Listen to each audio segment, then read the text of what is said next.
Waalaikumsalam. Silahkan masuk Mbak, silahkan. Ibu. Ya, silahkan duduk Mbak, duduk. Oh iya Ibu.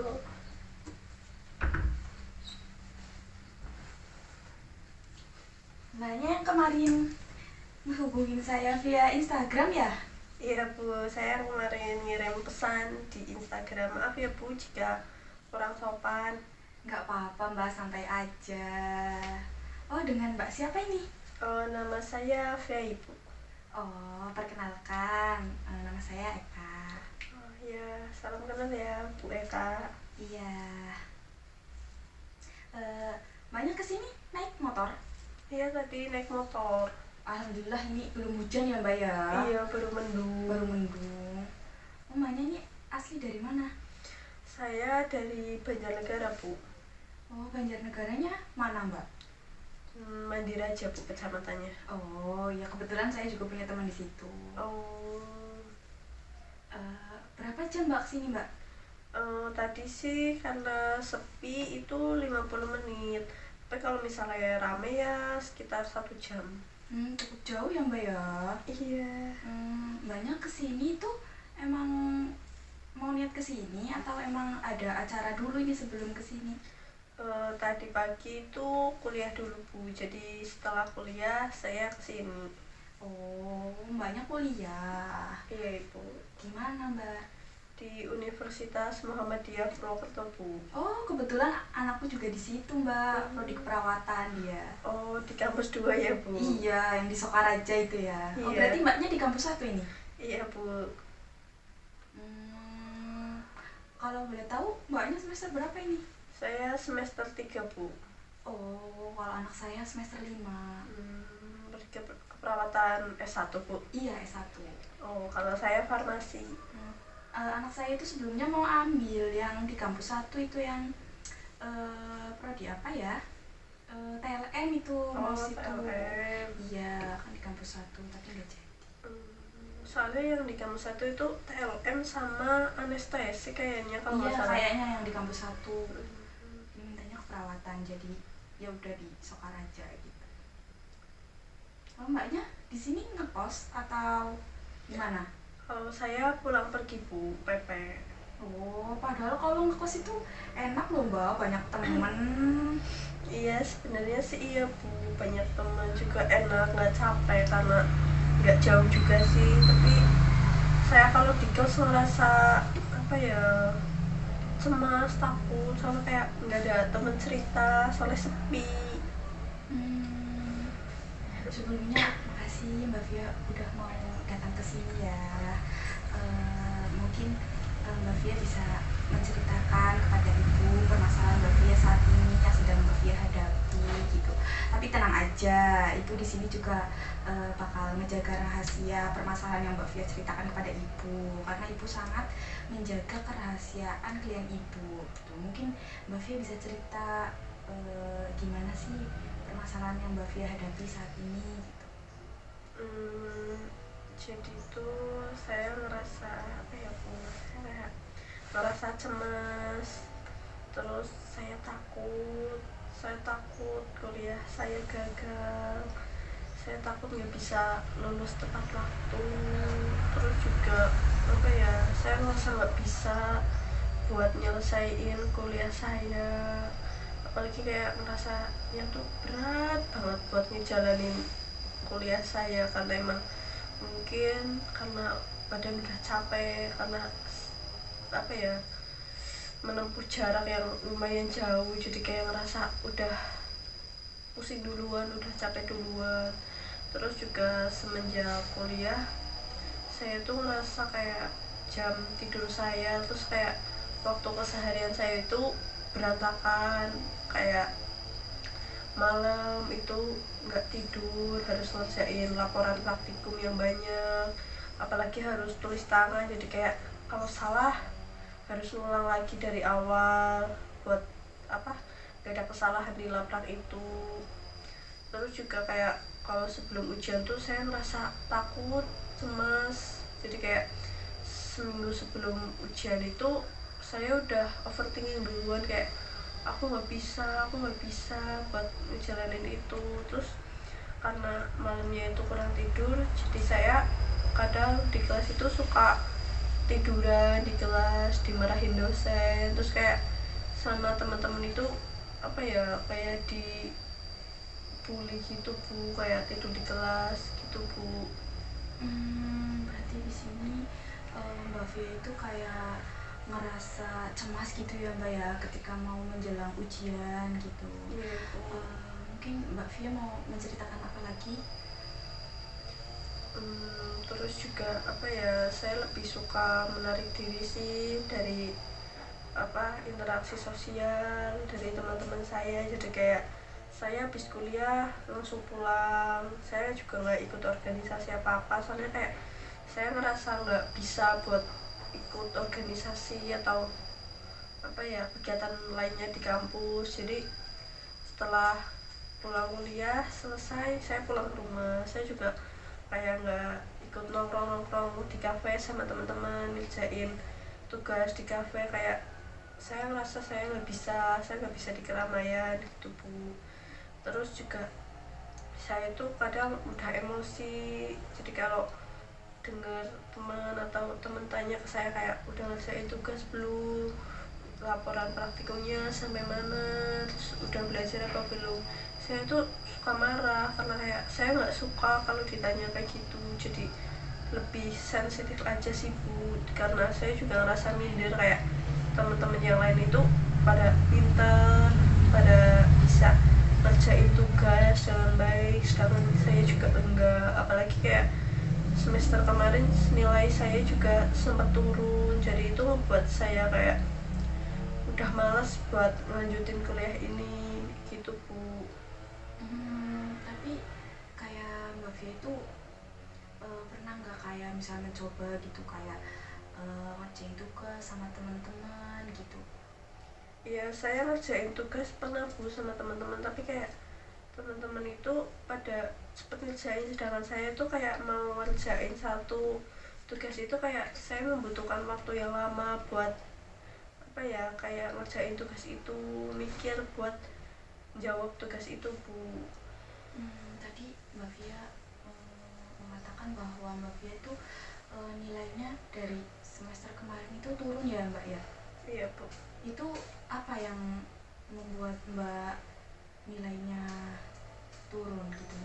Jadi karena mungkin semuanya tuh saya pendam sendiri ya Bu, jadinya tuh kalau aku pengen cerita ke orang rumah itu juga saya takut, apalagi karena ibu saya itu punya riwayat sakit jantung, jadi kayak saya takut buat apa ya, meminta pendapat atau sekedar sharing cerita dengan keluarga, karena aku takut malah nambah beban pikiran keluarga karena ibu saya yang sakit seperti itu. Jadi saya lebih memilih dipendam, saya lebih memilih kayak diem di kamar kayak nangis. Jadi kayak saya tiap hari itu kayak tiap malam ngerjain tugas, ngerjain laporan praktikum, sama kalau mau belajar ujian itu selalu nangis karena saya ngerasa kayak berat banget buat ngejalaninnya Bu, karena emang saya sendiri, apalagi saya itu anak pertama, jadi kayak kalau aku gagal gimana dengan adik-adik aku, sedangkan kayak orang tua juga pasti berharap kalau saya ini tuh bisa sukses buat ngangkat derajat mereka, terus adik-adik saya juga bisa kuliah gitu Bu. Kalau boleh tahu ibunya udah punya riwayat itu sejak kapan? Kalau untuk riwayat sakit itu udah 1 tahunan Bu. Kalau ibu boleh tahu Mbak Fia itu kayak merasa kecemasan itu tuh dari beberapa bulan yang lalu atau beberapa tahun yang lalu sih? Sebenarnya kalau itu sih sejak awal semester 3 ini sih, kayak mungkin 6 bulanan yang lalu saya tuh ngerasa kayak cemas berlebih, karena ya itu semester kemarin itu nilai saya turun, jadi saya itu ngerasa semakin kesini tuh kayak berat banget jalannya itu Bu. Jadi sejak 6 bulan itu awal semester 3 atau hampir mau akhir semester 2, saya itu tiap malam tuh nangis, terus kayak cemas, terus kalau kuliah pun menarik diri itu Bu, karena apa ya, tiap malam itu overthinking kalau aku tuh nggak bisa ngerjain itu, tapi ya gimana lagi gitu ya. Jadinya kadang tuh saya apa ya, ngumpulin tugasnya itu telat karena emang pas malamnya itu saya nangis, terus abis nangis biasanya saya tuh ketiduran ataupun kayak tetap ngerjain tapi ya sedikit demi sedikit gitu Bu. Hmm, mungkin ada lagi yang Mbak Via ingin ceritakan gitu. Sebenarnya terus apa ya, oh iya saya juga kayak akhir-akhir ini juga sering berpikir kalau sampai semester ini nilai saya jelek, saya itu lebih baik dibunuh, saya lebih baik bunuh diri karena nilai saya jelek, buat malu gitu Bu. Baik, di sini saya sangat menghargai apa yang Mbak Via telah ceritakan di sini gitu ya, tentang pemikiran rasional yang Mbak Via sedang pikirkan begitu. Nah, di sini saya ingin membantu Mbak Via dengan masalah belajar begitu ya. Mungkin Mbak Via bisa membagi seperti bagian-bagian kecil begitu dalam mengerjakan. Semisal kayak ada laporan praktikum yang ini, ada tugas yang A, ada tugas yang B, tugas yang C gitu. Mbak Via bisa memilah terlebih dahulu mana yang sekiranya mungkin lebih mudah dan mana yang sekiranya sulit begitu, dan ya memisah-misahkan begitu ya, mungkin bisa seperti itu begitu. Berarti saya harus mengerjakan dari mulai yang terkecil dulu ya Bu, jadi kayak lebih mudah gitu. Iya, mungkin seperti itu. Terus juga mungkin Mbak Via itu bisa self reward gitu ya, setiap bagian kecil yang sudah Mbak Via lakukan, yang sudah Mbak Via berhasil selesaikan, itu nggak apa-apa Mbak Via misalnya melakukan kesukaan yang Mbak Via suka gitu. Terus berarti saya harus bisa ini ya Bu, kayak membagi waktu juga ya Bu. Nah iya, mungkin di sini Ibu juga ingin membantu dengan Mbak Via membuat kontrak, semacam kayak kontrak biar Mbak Via menerapkan mungkin dalam beberapa hari begitu, biar konsisten gitu ya, biar Mbak Via itu nggak keteteran dalam mengerjakan tugas seperti itu, dan bisa mengurangi gitu kecemasan yang Mbak Via hadapi karena nggak bisa manage waktu dengan baik gitu. Nah, mungkin sekarang Mbak Via bisa menuliskan susunan yang akan Mbak Via lakukan gitu ketika tugas-tugas Mbak Via itu banyak gitu. Nah, mungkin sih. Jadi saya menulis di kegiatan satu hari ya Bu? Iya. Nah, nanti kegiatan itu akan berlangsung selama mungkin seminggu begitu. Efektif atau tidak gitu.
nanti ini bisa dibawa sama Mbak Via.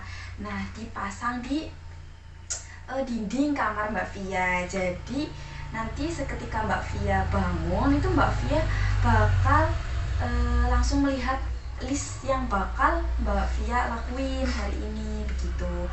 Jadi mungkin kayak kegiatan Mbak Via itu lebih terstruktur, enggak kayak Mbak Via itu jadi kesannya tuh kayak ngerasa berat banget gitu ya Mbak ya. Nah, di sini juga saya akan memberikan dengan teknik yang kedua, yaitu dengan teknik rasional emotif terapi. Tadi Mbak Via mengatakan bahwa Mbak Via akan dibunuh jika Mbak Via dapat nilai jelek begitu. Nah, sekarang kita bakal mengubah pemikiran itu. Jadi kita harus mengubah pemikiran irasional ini menjadi pikiran yang rasional begitu. Mungkin dengan seperti ini, nilai jelek jika ujian itu bukan semata-mata semuanya itu selesai begitu. Jadi itu hanya sebagian kecil begitu Mbak Via. Dan itu tuh bisa dicoba kembali besok begitu. Jadi nggak harus nilainya itu selalu yang bagus begitu. Tapi jika diusahakan itu ya insya Allah juga nilai kita akan memuaskan gitu. Jadi Mbak Via mulai sekarang kurangin pemikiran seperti itu begitu. Anggap aja kalau ujian yang Mbak Via hadapi itu ya, tugas-tugas yang Mbak Via hadapi itu jangan dipikir berat begitu, dibawa enjoy aja begitu Mbak. Berarti kayak itu mungkin bagian dari proses kita ya Bu? Iya begitu. Mungkin sekarang Mbak Via bisa berpikiran seperti itu. Apakah Mbak Via sanggup? Sanggup Bu.